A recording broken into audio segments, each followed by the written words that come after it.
Salut les hobbyistes, c'est Sly au montage et Vince Lapindouille pour Dungeon of Perdition Miniature Painting. Nouvel épisode, on va continuer la peinture de nos Terminators, de la Death Guard, nos Death Throes Terminator.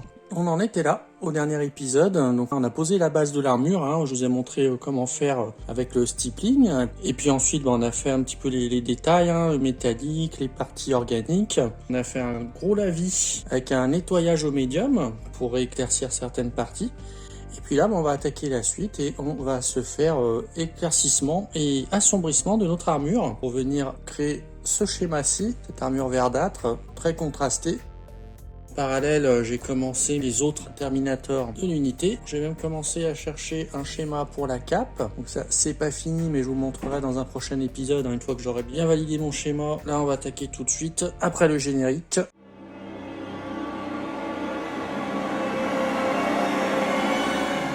Pour les éclaircissements, on va utiliser 3 couleurs. On va utiliser un Mood Green de chez Citadel Color, un White Sand et un Teneri Yellow de chez Skal Color. Donc je chercherai les équivalents Citadel et puis on les mettra en description, je pense. J'ai commencé donc à en mettre sur ma palette. Donc j'ai pas mal dilué mon Mood Green. Oh là, il fait chaud, c'est déjà tout sec. Pourtant la palette est bien humide. Donc je vais refaire mon mélange. On va faire des petits glacis successifs. Donc il faut bien diluer la peinture. Je pense que là j'ai mis 60% d'eau. On va commencer.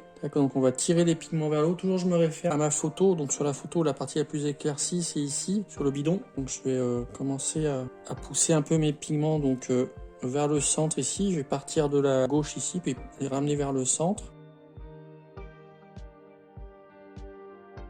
Comme ceci. On va déjà laisser sécher cette partie-là. On reviendra retravailler, parce que si on repasse trop dessus, on va arracher les pigments. Côté droit, à gauche pour nous, mais c'est côté droit de son casque. On va faire pareil, on va commencer à poser un peu notre verre, comme ça. On avait vu qu'il y avait également l'avant-bras ici, qui était bien éclairé. On va pousser un peu des pigments comme ça. C'est sec ici. On va venir reprendre un petit peu également les éclaircissements sur le bidon. Donc je tire mes pigments là, comme ça, vers le haut. Je tire un peu plus loin ici. On va éclairer ici aussi, on va en mettre là.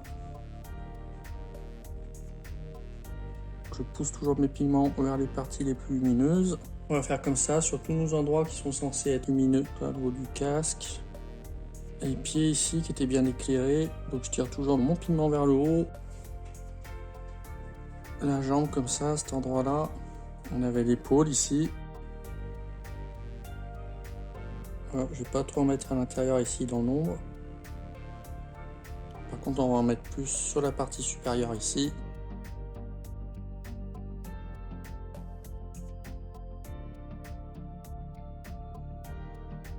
Et je reviens faire plusieurs couches en réduisant à chaque fois la surface.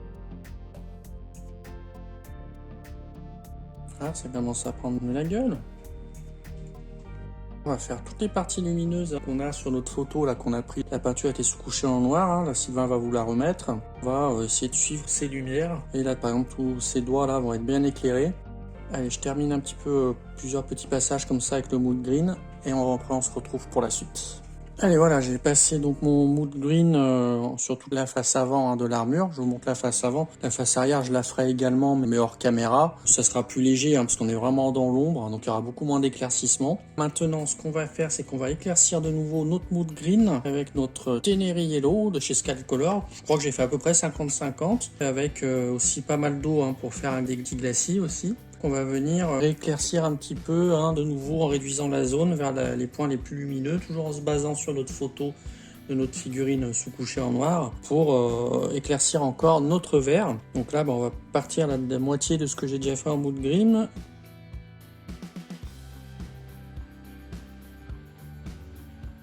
Alors, les parties qu'il faudra plus éclaircir, c'est vraiment le bidou, le haut du casque, l'épaule ici et peut-être ici, pour faire un focus vraiment sur le torse de la figurine. C'est là où on va aller le plus loin dans les éclaircissements. On continuera également les éclaircissements sur les autres parties du corps, mais on ira un poil moins loin. Je tire mon mélange, donc toujours mes pigments vers la lumière.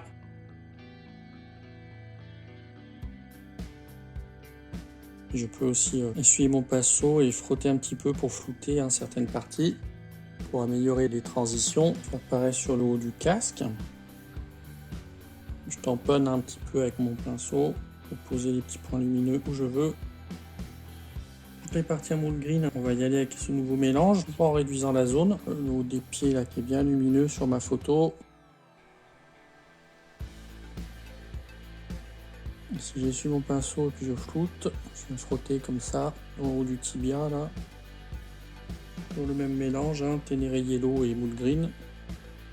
Alors, si vos transitions sont trop violentes, par exemple entre le moule green qu'on a posé au début et le marron, n'hésitez pas à revenir avec un glacis de Elysian Green. Et pareil, hein, si là votre transition est trop violente, revenez avec un petit glacis de moule green, hein, entre le moule green et le mélange Ténéré Yellow moule green, pour venir un petit peu fondre les transitions.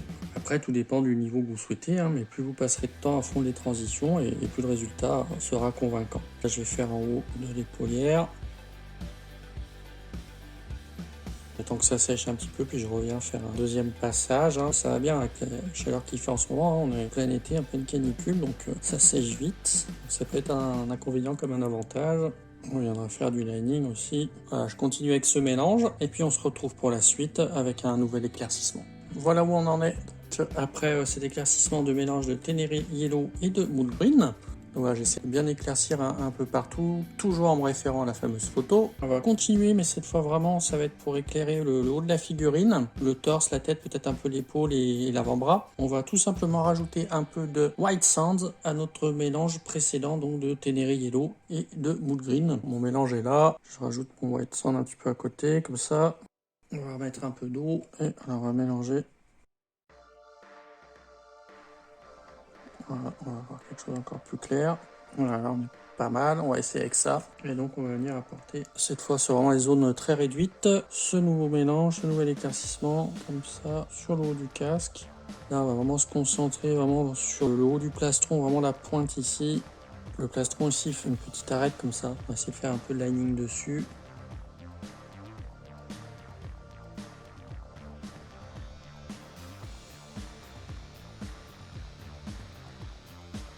Vraiment sur le haut là, petit point de lumière. On fait contraster énormément notre figure, il en part presque du noir hein, jusqu'au blanc quasiment. Là on va également mettre une toute petite pointe de ce nouveau mélange sur cette partie du casque. Sur ma photo je vois que ça prend bien la lumière. Tout petit point en haut de l'avant-bras. Là je reviens au mélange d'avant parce que j'en ai pas mis trop sur les doigts là. Donc là c'est juste le Ténéré Yellow avec le moule green. Sur ma photo je vois que ça prend bien la lumière. Pareil, je reviens sur le mélange d'avant juste pour terminer ici jusqu'au bout de l'arrêt. Et voilà, on est pas mal pour ces éclaircissements. Allez, on va faire les assombrissements. Pour apporter un petit peu des nuances de couleurs différentes dans nos ombres, je vais commencer par du Magos Purple. C'est une couleur citadelle contraste, hein, je vais utiliser comme un glacis. Et je vais en appliquer sur toutes mes parties marron, les parties dans l'ombre, hein, tout marron. Hop, ça va venir enrichir nos ombres, apporter une teinte différente.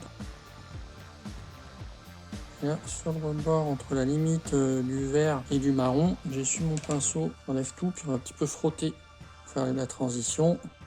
Je vais passer un petit peu de violet sur le vert. On va faire pareil de l'autre côté. Là, bon, on va essayer de ne pas remettre sur les bubons qu'on a peint précédemment. On va faire toutes les ombres comme ça. Et à chaque transition, donc entre le marron et le vert, j'essuie sur mon sopalin et je viens frotter la transition ici pour faire déborder un peu de violet sur mon vert. On va remettre là. Sur le marron, là, comme ça. Hop, j'essuie mon pinceau et je viens frotter comme ça, voilà. On va faire pareil pour la partie basse du casque. Allez, j'essuie tout. Et je viens flouter ici. Ça apporte un peu une couleur organique hein, à notre armure. Comme si l'armure portait des échymoses. Je continue dans le creux de l'épaulette, toutes les deux parties. Et je viens flouter comme ça sur mon verre. Et on se retrouve pour la suite, une fois que j'ai fait tout mon assombrissement foutage violet, en Magos Purple, on poursuivra nos assombrissements. Maintenant, on va continuer de travailler nos ombres, les approfondir, et cette fois, j'ai pris du Corvus Black, que j'ai pas mal dilué, toujours pour faire un glacis. On va vraiment se concentrer dans les ombres les plus profondes. Hein. Donc, j'ai apporté ce Corvus Black vraiment dans les endroits le plus dans l'ombre, pour aller presque vers le noir. Juste sous le plastron ici, sous l'avant-bras. pareil, hein, je peux essuyer mon pinceau et flouter un petit peu les transitions comme ça. Dans ces creux là d'armure, je vais passer dans l'ombre. Je peux faire un petit peu derrière, dans les endroits qui sont vraiment les plus dans l'ombre. Vraiment sous la figurine presque. Et voilà, là on est pas mal aussi pour nos ombres.